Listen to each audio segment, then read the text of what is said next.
12 candidates. We, along with Northland, are the electorate with the most candidates. That truly is democracy. Thank you for coming along. I'm not here on Women's Suffrage Day in Blackball to ask for another revolution. That's what Richard's asking for. I want to have continuation of what we believe are sound policies from a good coalition government that is taking us through what are unprecedented times. The COVID situation came at us and we went fast and we went hard and we went early.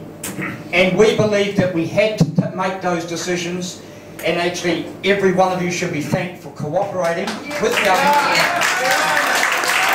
Because we can't get ahead of this as a government, but we can as a country.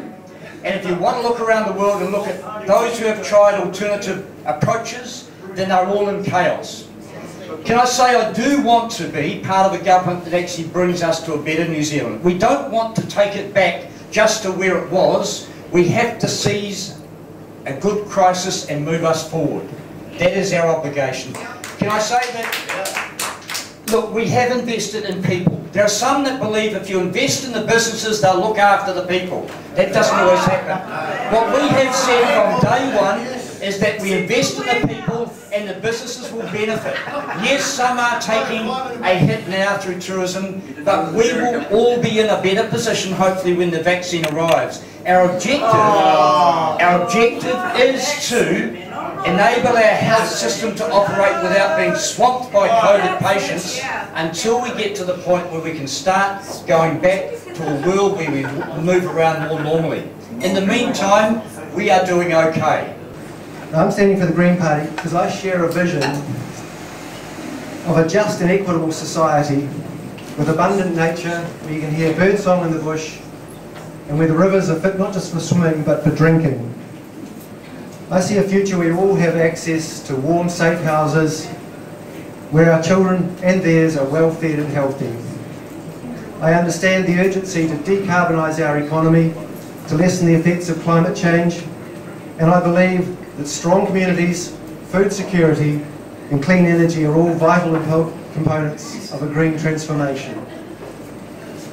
2020 has been a challenging year for all of us, but it's also provided salient lessons of what can happen when we all pull together to challenge something that's bigger than all of us.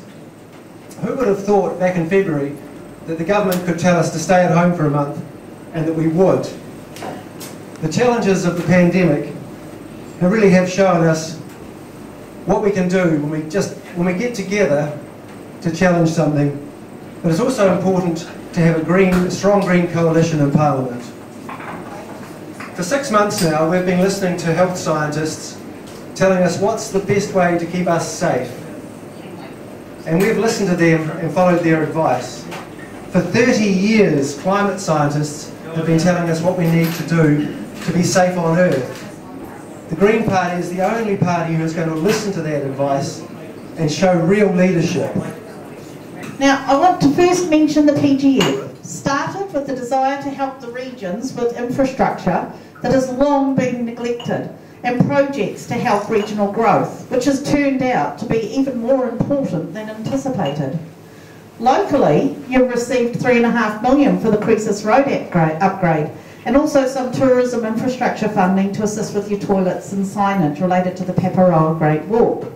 And moving on from this into the future, it would make sense for us to establish an infrastructure fund to ensure we don't have the same problem again.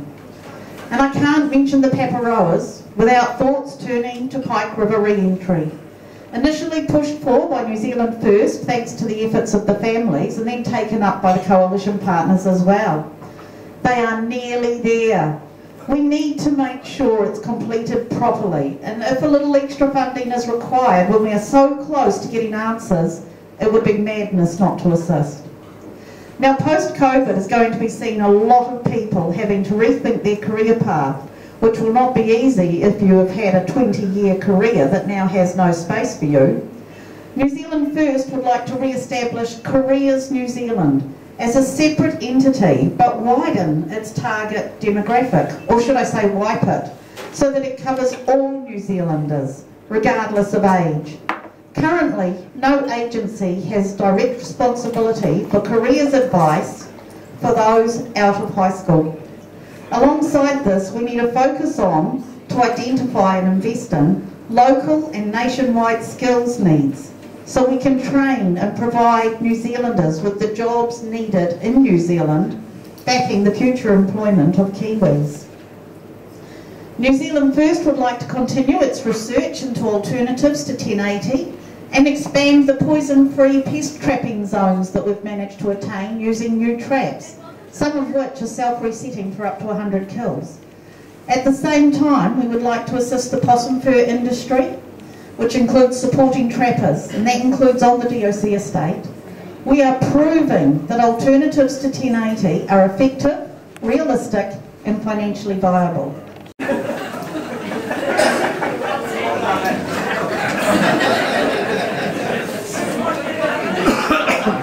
It's up to me now to spark up the debate.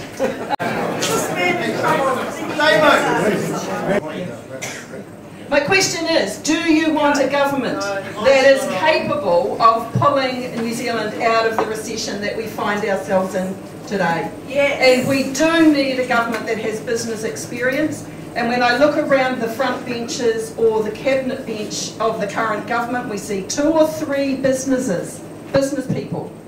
And you look around the opposition, where National sits now, and most of the MPs have been in business at some point.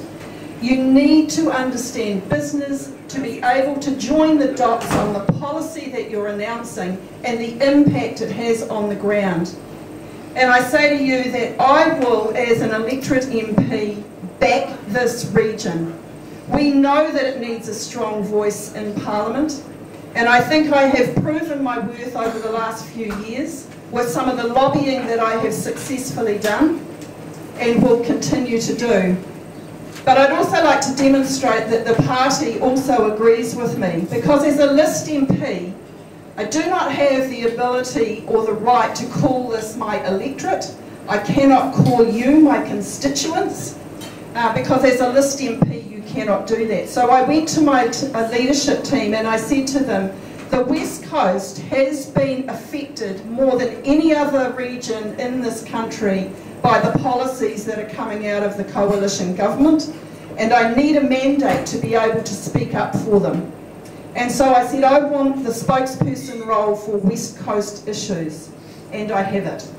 And that means that I have the mandate to speak up loud and clear on behalf of this electorate, and some of the backhouse work that has been done I am really optimistic about in terms of what will be delivered for West Coast Tasman.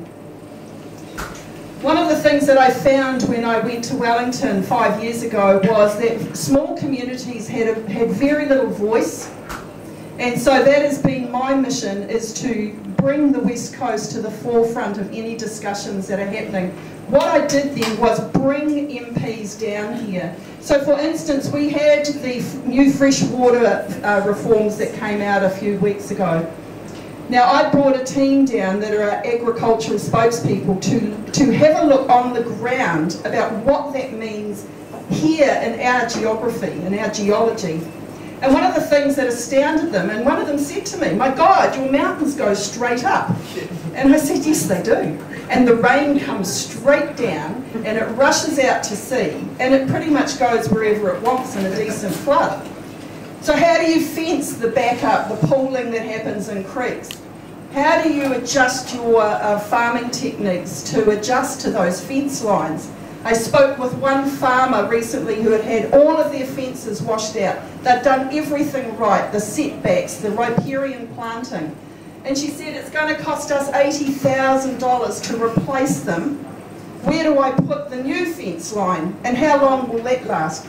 Advance NZ is a people's movement and the fastest growing political party in New Zealand's history. Our principles are freedom, sovereignty, independence, transparency, accountability. Our policies are being developed with a strong focus on democracy and sovereignty.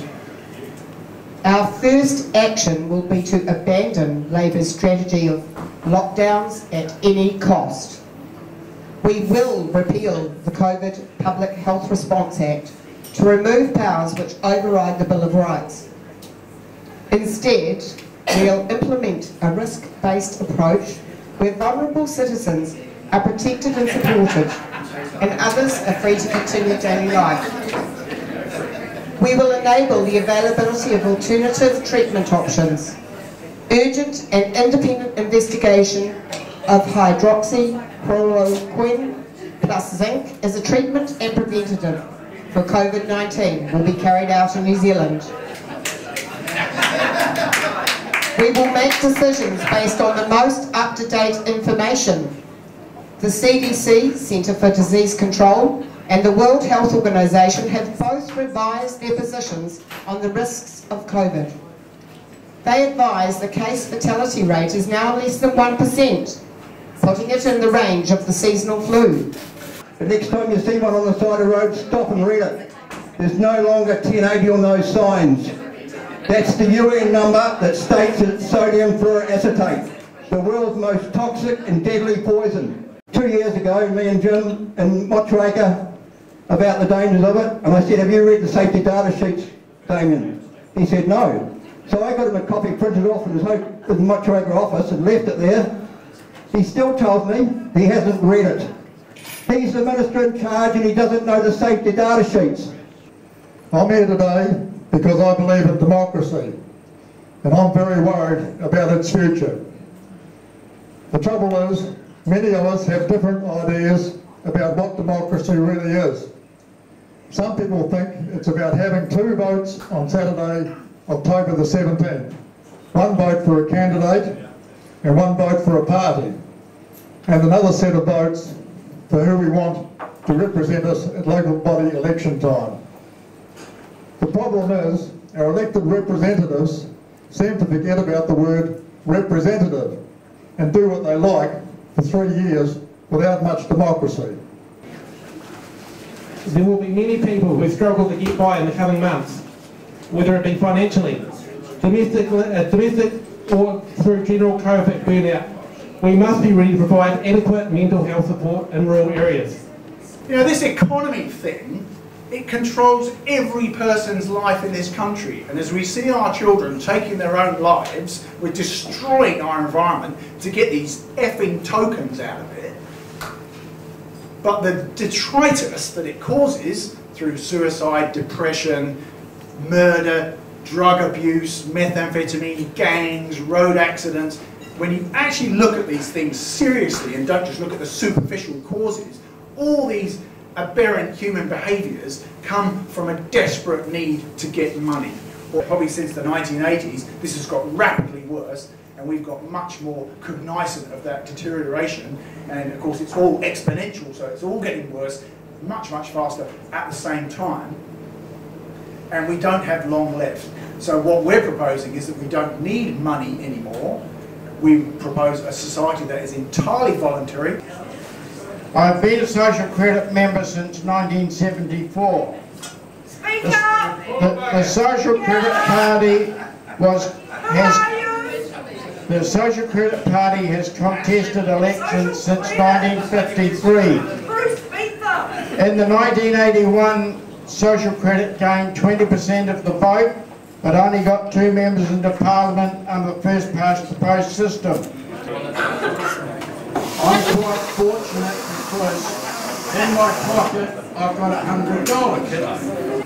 Now I'm going to convey a couple of messages, and I use a couple of military phrases. I don't know if you've heard of the SAM. It's a surface to air missile. Well, I'm SAM. I'm the send the message candidate. A lot of your relatives, a lot of mine, they fought wars against regimes that took land from parties with no compensation, and that is where we're at in New Zealand. 150 years ago, in the colonial days, we done that with marriage. Now, aren't we paying the cost today? Now, the second thing in a military term is, a government has to take the community with them if they want to convince them of a certain pathway or a certain policy. Now, I use an example where Dwight Eisenhower on D-Day, he said to his troops before they dropped in, the airborne troops, whatever you do, take the community you come across with you. You'll win half the battle that way. If you don't, you're going to be up against it. Governments have treated the coast poorly. They have not taken this community with them, and that's why there's a lot of angst now with this SNA and the land compensation bit, and it's not going to stop there, because there's other issues that have come into play. It's going to be joining the dots of all these marine